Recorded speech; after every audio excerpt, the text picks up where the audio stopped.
ఇప్పుడున్న పరిస్థితిలో ఈ పార్టీ ఫిరాయింపులని ఏ విధంగా చూడొచ్చు అసలు? ఎందుకు ఇప్పుడు అవసరం అంటారా? పార్టీలు మారడం లేదంటే కాంగ్రెస్ పార్టీకి ఇలా ఎమ్మెల్యేలు పార్టీలో చేర్చుకోవడం అవసరమా?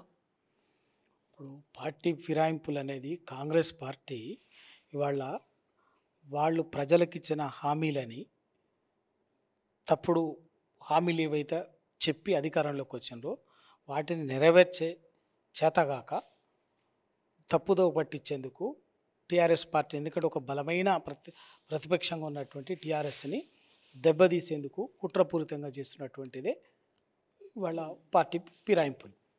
ఎందుకు అంటే ఇవాళ వాళ్లకు సంఖ్యాబలం ఉన్నది, అవసరం లేదు.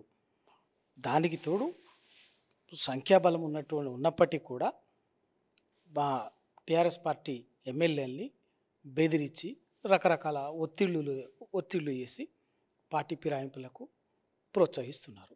ఎందుకు అంటే మొన్న పల్లా రాజేశ్వర రెడ్డి గారు బహిరంగంగా ఓపెన్గా చెప్పారు, తనని అధికారం మార్పిడి జరిగినప్పటి నుంచి తన కుటుంబాన్ని ఇప్పటివరకు అనేక రకాలుగా వేధిస్తున్నారు, ఇబ్బందులు పెడుతున్నారు అని చెప్పేసి వాళ్ళ ఆయన బహిరంగానే చెప్తున్నారు. అయినా కూడా పార్టీ మారేది లేదు, ఎటువంటి పరిస్థితులు పార్టీలో ఉందని చెప్పేసి ఆయన ఉన్నారు. కానీ అందరూ ఆ విధంగా ఉండలేరు కదా, కొంత సరే ఉన్నటువంటి రకరకాల కారణాలతో ఒత్తిళ్లకు తగ్గినట్టు ఉంటారు. ఇవాళ రేవంత్ రెడ్డి గారు చేయాల్సింది ఏంది? మీరు అధికారంలో రావటానికి 420 హామీలు ఇచ్చారు ప్రజలకి. ఆ హామీలను నెరవేర్చండి, ప్రజాపాలన అంటున్నారు. నెరవేర్చి ఆ ప్రజల మనసును చూరగొనండి. ఆ పని చెయ్యకుండా ఎంతసేపు గత ప్రభుత్వాన్ని అప్రతిష్ట పాల్చేసేటట్టుగా వ్యవహరించడము, రెండు దాన్ని ఇవాళ ప్రజలకు ఇచ్చినటువంటి ఆ హామీలని ఇదే బీఆర్ఎస్ పార్టీ ఎక్కడ ఒక నిర్దిష్టమైనటువంటి కార్యాచరణతోటి రేపు ప్రభుత్వాన్ని తమని కార్నర్ చేస్తుందన్నటువంటి భయంతో టీఆర్ఎస్ పార్టీ ఎమ్మెల్యేని, ప్రజలు గెలిపించినటువంటి ఎమ్మెల్యేలని తమ వైపు తిప్పుకున్నటువంటి దిక్కుమాల పని చేస్తున్నారు. ఎందుకంటే ఇవాళ స్వయంగా ముఖ్యమంత్రిగా ఆ రోజు రేవంత్ రెడ్డి గారు 2015లో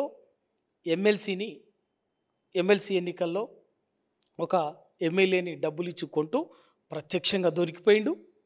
ఇవాళ మొన్న స్వయంగా స్పీకర్గా పనిచేసినటువంటి టీఆర్ఎస్ ఎమ్మెల్యే పోచారం శ్రీనివాసరెడ్డి గారిని ఆయన ఇంటికి వెళ్ళి పార్టీలో చేర్పించుకుంటా ప్రత్యక్షంగా ఇవాళ మళ్ళీ రెండు ఈ కాంట్రాస్ట్ అంటే స్వయంగా ముఖ్యమంత్రి గారే ఇళ్లకు పోయి వాళ్ళ మీద ఒత్తిడి వేసి వాళ్ళతోటి పార్టీలో చేర్పించుకునేటువంటిది చేస్తున్నాడు.